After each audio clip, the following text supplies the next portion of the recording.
असोज महिनामा एउटा भिडियो भाइरल भएको थियो, जुन भिडियोमा वडा अध्यक्षले गाउँपालिका अध्यक्षलाई सोफामा बसाएर मालिस गरेको भिडियो थियो। यो घटना चाहिँ सप्तरीको अग्निसायर कृष्णवरण गाउँपालिकाको हो।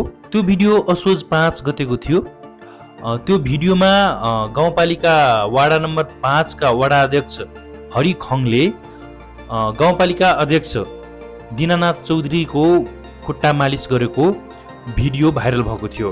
त्यो भिडियो भाइरल भइसकेपछि देशभरि व्यापक विरोध भयो र अहिले दीनानाथ चौधरीले राजीनामा दिएको छ। राजीनामा पत्रमा चौधरीले विभिन्न व्यक्तिगत कारणले गर्दा म राजीनामा दिएको छु भनेर उल्लेख गरेको छ।